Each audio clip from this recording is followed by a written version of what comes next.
Nessa nova série de mensagens, falaremos, tendo como base para essas conversas a Bíblia, sobre relacionamentos e em como o ser humano, por ser distinto de todas as demais criaturas, é um ser extremamente relacional, onde aplica todo o seu ser nas suas relações.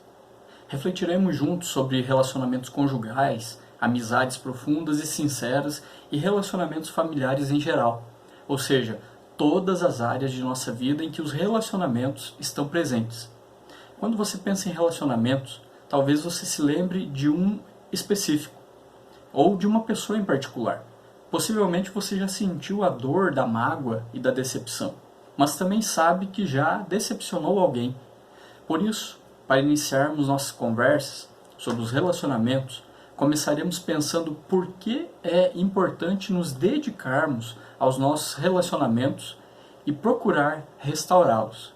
Leia comigo o livro de Gênesis. Nós leremos o capítulo 2, o capítulo 3 e o capítulo 4, alguns versículos apenas, desses 3 capítulos, começando com Gênesis 2:18, onde diz: Então o Senhor Deus declarou: Não é bom que o homem esteja só. Farei para ele alguém que o auxilie e lhe corresponda. Agora, Gênesis capítulo 3, versículos 10 a 12. E ele respondeu: Ouvi teus passos no jardim e fiquei com medo, porque estava nu, por isso me escondi. E Deus perguntou: Quem disse que você estava nu? Você comeu do fruto da árvore da qual proibi de comer? Disse o homem: Foi a mulher que me deste por companheira que me deu do fruto da árvore e eu comi. Agora Gênesis capítulo 4, versículo 8. Disse, porém, Caim a seu irmão Abel: Vamos para o campo. Quando estavam lá, Caim atacou seu irmão Abel e o matou. Nesses 3 textos, nós encontramos Deus estabelecendo o que chamamos de mandato social. Ou seja, o processo em que o ser humano, por ser igual ao outro, se relacionaria com os demais e viveria em sociedade também. Desde então, logo esse mandato é quebrado, iniciando com a acusação de Adão a Deus e de forma trágica, onde uma quebra de relacionamento pode chegar em que Caim mata seu irmão Abel por inveja. Percebemos que desde que o pecado adentra a vida humana, os relacionamentos sofreram com isso também, pois algo que Deus havia estabelecido para ser bênção para o ser humano, agora se tornou um campo de discórdia, mágoas e morte. Algumas de nossas mais sublimes alegrias e das mais profundas dores foram causadas em relacionamentos, não é verdade? Certamente em algum momento já passamos por isso, e quem sabe até mesmo vindo de pessoas muito próximas, ou nós mesmos fomos os causadores de tristeza e mágoa no coração do outro. Por conta disso, há momentos em que queremos viver sozinhos, e há outros que, por termos necessidade de sermos relacionais, somos gratos pela companhia de outras pessoas. O fato é que relacionamentos cheios de tristezas e alegria tiveram e têm uma influência significativa em nossa formação como seres humanos. Pense por um momento sobre os relacionamentos da sua vida. Vamos pensar nos relacionamentos familiares na sua infância. Quais eram as regras sobre as quais ninguém falava na sua família, mas eram obedecidas por você ou por todos? Como você lidava ou aprendeu com seus pais a lidar com conflitos? Por exemplo, existia o hábito de perdoar um ao outro quando havia um desentendimento? Você chegou a ver um membro da sua família pedir ou receber perdão? Como era uma conversa à mesa do jantar? Você lembra disso? Como você expressava raiva? Existia um modo de lidar com ela de forma construtiva? Quanto esforço era investido na manutenção da saúde dos relacionamentos dentro da sua família? A motivação se dava por meio de incentivos ou de ameaça e culpa? Sua casa era um lugar de descanso ou um campo minado? Você tinha prazer em retornar para sua casa depois da escola, quando você era criança, ou você ficava apavorado por ter que voltar porque a sua casa parecia um campo minado? A resposta a todas essas perguntas revela a influência da sua família na maneira como você se relaciona com os outros. Os valores da sua família se tornaram os seus também? Ou você, por ter tido maus exemplos, hoje procura viver de forma diferente a sua história? As dificuldades da sua família são as mesmas que você enfrenta hoje? Você não se tornou o que é sozinho.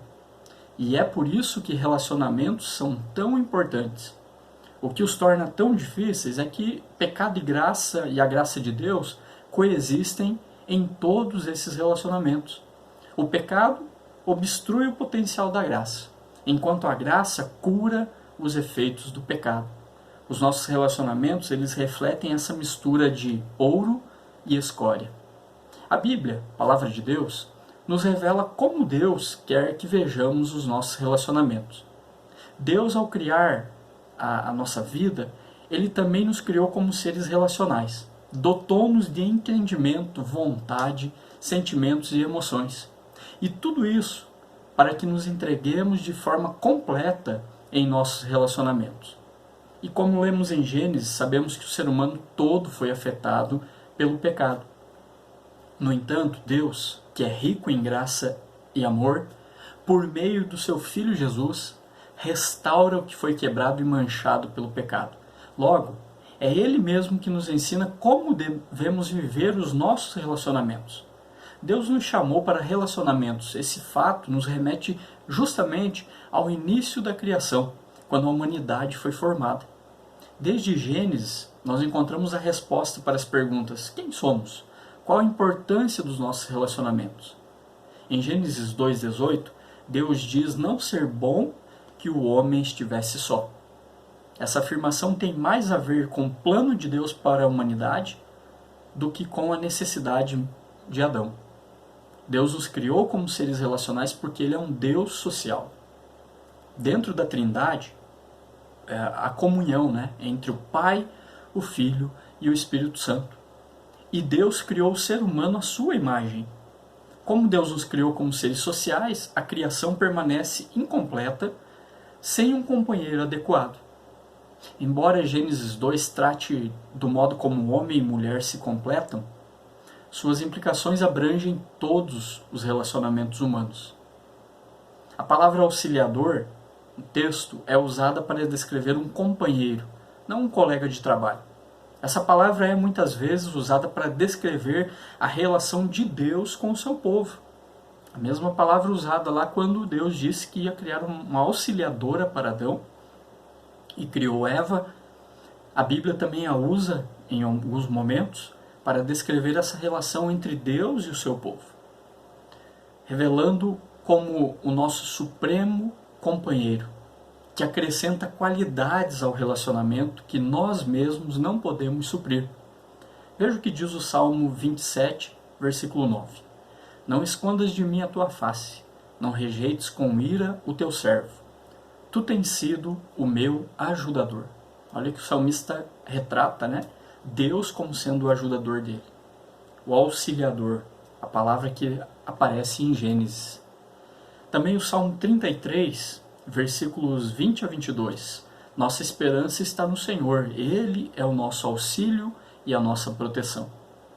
Nele se alegra o nosso coração, pois confiamos no seu santo nome.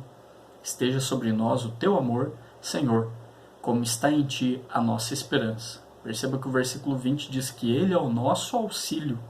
Deus é a pessoa que vem nos ajudar, vem nos auxiliar. E com relação ao que estamos falando sobre relacionamentos, é Ele que torna, de fato, os relacionamentos plenos, completos. Porque quando nós nos relacionamos com Ele, nós aprendemos a nos relacionar da maneira correta com os demais.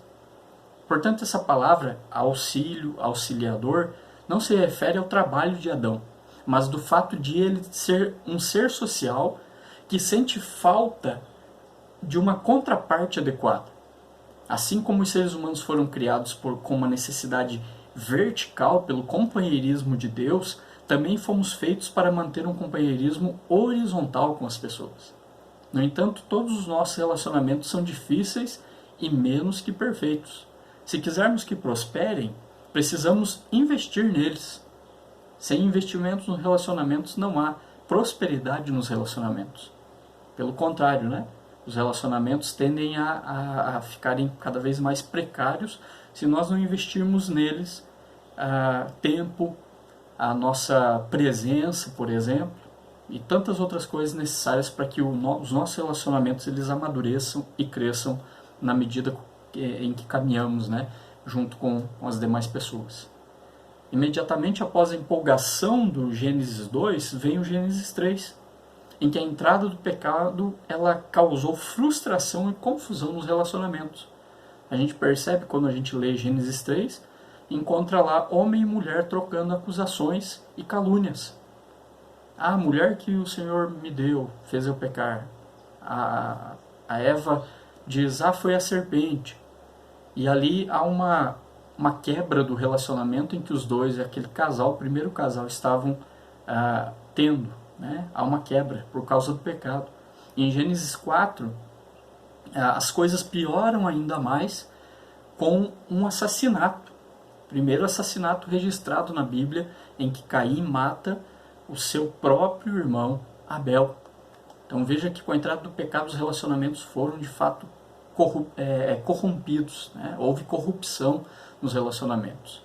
Embora a maioria de nós não tenha cometido um homicídio, e eu imagino que você não tenha cometido, leva a vida em algum ponto entre assassinato, acusação e culpa. Pode perceber, né? Um relacionamento, quando ele não vai bem, ele carrega uma dessas três coisas. Lembrando que Jesus certa vez falou que só de eu pensar mal de alguém eu já o assassinei. Então, normalmente, quando os relacionamentos estão corrompidos, eles navegam, né, entre um assassinato, a acusação e a culpa. Portanto, não é de se admirar que os nossos relacionamentos sejam tão confusos. Alguns relacionamentos meus são confusos, alguns relacionamentos da sua vida são confusos. A gente pode afirmar com certeza que sim, né? Provavelmente sim, você tem algum tipo de relacionamento que ainda é confuso. A nossa luta contra o pecado se revela nesses relacionamentos a cada instante. A Bíblia nos incentiva a lutarmos contra o pecado. E na área dos relacionamentos não é diferente, porque ainda os nossos relacionamentos eles estão de alguma forma permeados pelo pecado e a gente precisa lutar para restaurá-los. Se quisermos desfrutar então do progresso em nossos relacionamentos, precisamos reconhecer o nosso pecado com humildade e dedicar-nos ao esforço que eles exigirem. Pois temos a tendência de ver os relacionamentos como um fim, melhor dizendo, e não como um meio. Ao refletir sobre Gênesis 1 a 3, capítulo 1 a 3, nós entendemos que o relacionamento primário a ser desfrutado por Adão e Eva era com Deus. Essa comunhão vertical providenciaria o fundamento para a sua comunhão horizontal. Toda a criação indicava a Adão e Eva que eles deveriam prezar pelo seu relacionamento com Deus. A função de toda a criação é a de servir como uma seta que aponta para Deus. Mas, sem nosso pecado, tendemos a tratar as pessoas e a criação como mais importantes. As próprias coisas que Deus criou para revelar sua glória se transformaram na glória que nós buscamos. Perceba que realmente temos essa tendência. Quando, por exemplo, ao sermos confrontados pela palavra de Deus sobre determinado pecado em nossos relacionamentos, podemos citar a desavença. Preferimos não nos indispor com as pessoas, alertando-as sobre isso, do que a obedecermos a Deus. Não é verdade? Às vezes a gente prefere, eu não quero me indispor com tal pessoa, então não vou alertar ela e dizer que, porque eu sou crente, eu quero restaurar esse relacionamento, porque Deus disse que é pecaminoso nós estarmos tendo um relacionamento dessa maneira. Às vezes eu prefiro não me indispor com alguém, um ser humano, mas chego ao cúmulo de me indispor, de certa forma, com Deus. E no fim, dá tudo errado, pois as pessoas continuarão a ter desavenças, nós continuaremos a ser isentos e covardes, porém Deus e a sua palavra continuarão sempre apontando o que é certo. Essas tentativas humanas de tentar resolver seus problemas relacionais por conta própria demonstram que não há segredos que garantam relacionamentos sem problemas. Todos nós estamos à procura de estratégias ou técnicas que nos livrem da dor nos relacionamentos e do difícil esforço que bons relacionamentos exigem. Possivelmente você já leu ou já teve conhecimento de algum livro muito famoso ou uma literatura muito famosa que traz quase que uma receita dizendo: siga esses passos que os seus relacionamentos darão certo. Mas eu te afirmo que, infelizmente, não há nenhuma literatura humana que pode trazer de fato a solução e a resolução para os problemas nos relacionamentos. Somente a palavra de Deus tem esse poder de restaurar os relacionamentos quebrados. Não é por um caminho fácil que nós conseguiremos firmar bons relacionamentos. E isso porque ainda sofremos a influência do pecado nessa área. Todos temos a esperança de que um planejamento melhor, uma estratégia para resolver conflitos, estudos sobre o sexo oposto e teste de personalidade façam a diferença. Porém, mesmo que nos utilizemos dessas ferramentas, o que podemos observar é que várias e várias vezes falhamos miseravelmente em manter os nossos relacionamentos saudáveis. Talvez essas ferramentas para tentarmos entender a nós e o outro tenham algum valor, tenham a sua área de ação, até de trazer um pouco de conhecimento para nós. Mas se elas fossem tudo o que precisamos, a vida, a morte e a ressurreição de Jesus teriam sido desnecessárias. Habilidades e técnicas nos atraem porque nos fazem acreditar que os problemas relacionais podem ser resolvidos com ajustes de comportamento, sem mudanças nas inclinações do coração. Às vezes a gente pega um teste de personalidade, um livro sobre como a mulher pensa, como o homem pensa, e a gente acha que essas matemáticas que foram forjadas de forma humana mesmo, sem influência de Deus propriamente dito, vão trazer a solução como se fosse uma fórmula mágica para resolver os nossos problemas e conflitos nos nossos relacionamentos. Mas não é verdade. Como nós acabamos de afirmar, se não houver a ação de Deus por meio de Jesus, e se as pessoas não compreenderem por que Jesus foi enviado por Deus, por que ele morreu, por que ele ressuscitou, qualquer tipo de literatura, técnica, teste, será totalmente falho.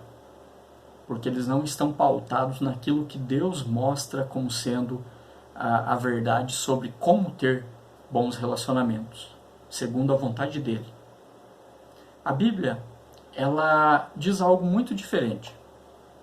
Ela diz que Cristo é a única esperança para os relacionamentos, porque somente Ele consegue sondar nosso coração e tratar das nossas motivações e desejos.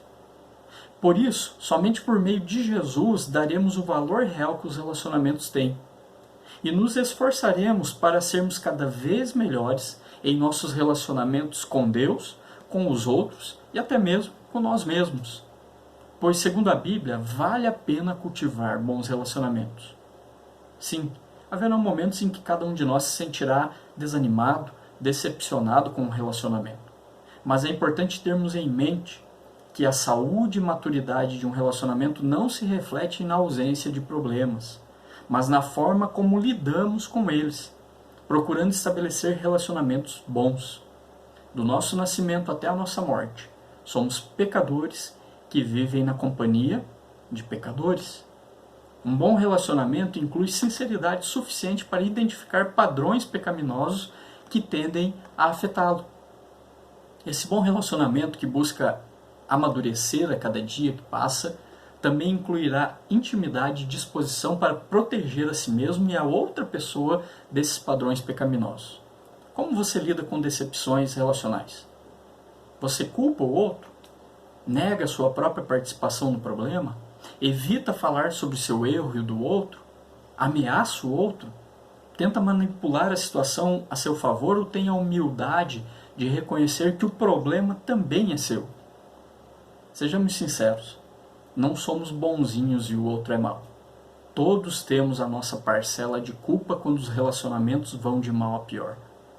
Mas devemos buscar reconhecer nossos erros para que os nossos relacionamentos deem certo. Algo que a Bíblia revela sobre os nossos relacionamentos é que Deus nos mantém em relacionamentos confusos para cumprir o seu propósito de redenção. Perceba que muitos dos personagens, especialmente do Antigo Testamento, das histórias ali, muitas delas familiares, Deus nunca escondeu o que aconteceu, na sua palavra, o que aconteceu naquelas famílias. Deus sempre revelou e deixou revelado na Bíblia que muitos deles mentiram, muitos deles passaram os outros para trás, muitos deles inclusive traíram a confiança de pessoas muito próximas do pai, da mãe, de irmãos, como foi o exemplo, por exemplo, dos irmãos, né, Jacó e Esaú. E a Bíblia então revela que, apesar desse tipo de comportamento humano, Deus não perde o controle. Deus ele até se utiliza desses relacionamentos confusos para cumprir o seu propósito de redenção. Aquilo que procuramos evitar é exatamente o que Deus escolheu como instrumento para nos deixar mais semelhantes a Ele. Você já se perguntou por que Deus não melhora seus relacionamentos de um dia para o outro? Você já se perguntou por que Deus ele permite muitas vezes que aconteça algo, né, no seu relacionamento que você não gosta, você não compreende? Possivelmente Deus está utilizando dessa situação, desse problema nos seus relacionamentos para te aperfeiçoar, para te amadurecer, desde que você tenha humildade para reconhecer que sim, há um problema no seu relacionamento. Muitas vezes nós pensamos que se Deus se importasse conosco, tornaria nossos relacionamentos mais fáceis, não é verdade? Na verdade, um relacionamento difícil é sinal de seu amor e cuidado. Como assim? Queremos que Deus transforme o relacionamento, mas Ele quer que o relacionamento nos transforme também. O aspecto mais perigoso dos nossos relacionamentos não é nossa fraqueza, mas a ilusão de nossa força. A autoconfiança quase sempre é ingrediente de um relacionamento ruim.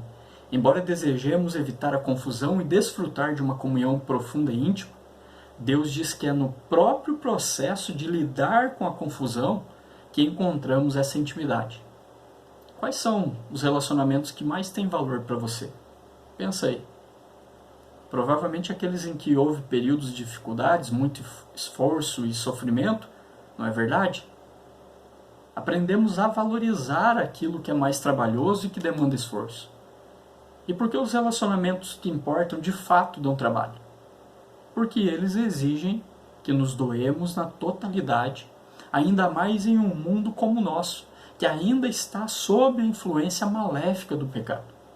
Perceba que toda noite o noticiário começa com uma longa lista de mortes, estupros, assaltos, passando a impressão de que nossas comunidades são lugares muito perigosos. Apesar de serem reais essas tragédias, porém o noticiário deixa de mencionar as milhares de coisas boas que são feitas por pessoas para tornar habitáveis essas mesmas comunidades ou cidades. A maneira como nós julgamos os nossos relacionamentos pode ser igualmente tendenciosa. Tendemos a ver pecados, fraquezas e fracassos em vez do bem que Deus está promovendo. Se você for procurar Deus em seus relacionamentos, sempre encontrará coisas pelas quais possa agradecer. Sim, a Bíblia revela isso. Pela misericórdia de Deus, Ele mesmo se revela como um Deus que restaura relacionamentos. E se revela ao ser humano como a única pessoa capaz de fazer isso. A Bíblia oferece esperança para os relacionamentos. A Bíblia, a palavra de Deus, fala que relacionamento algum jamais sofreu tanto quanto aquilo que o Pai, o Filho e o Espírito Santo tiveram de suportar quando Jesus, pendurado na cruz, clamou: Deus, por que me desamparaste? Jesus se dispôs, melhor falando, a ser o Filho rejeitado para que as nossas famílias experimentem reconciliação. Jesus, ele se dispôs a ser o Senhor rejeitado para que vivamos submissos uns aos outros em amor. Jesus, ele se dispôs a ser o irmão desamparado para que tenhamos relacionamentos divinos. Jesus se dispôs a ser o Rei crucificado para que as nossas comunidades tenham paz. Essa obra só será assim completa no céu. Mas existe muito que podemos desfrutar agora, aqui na terra. O Novo Testamento oferece a esperança de que nossos relacionamentos sejam caracterizados por humildade, bondade, paciência, sinceridade construtiva, paz, perdão, compaixão e amor. Não é maravilhoso que a graça de Deus torne tudo isso possível, até mesmo para pecadores que vivem no mundo caído? Que possamos pensar em nossos próprios relacionamentos com os nossos cônjuges, amigos, filhos e pais. Que sejamos sábios para identificar focos de conflitos em cada um deles e procuremos descobrir maneiras de lidar com os pecados que estão na sua origem. E que tenhamos a humildade para, por meio de Jesus, nos chegarmos a Deus, para que Ele nos sustente nessa jornada relacional com Ele, com os demais e com nós mesmos. Você se importa com isso?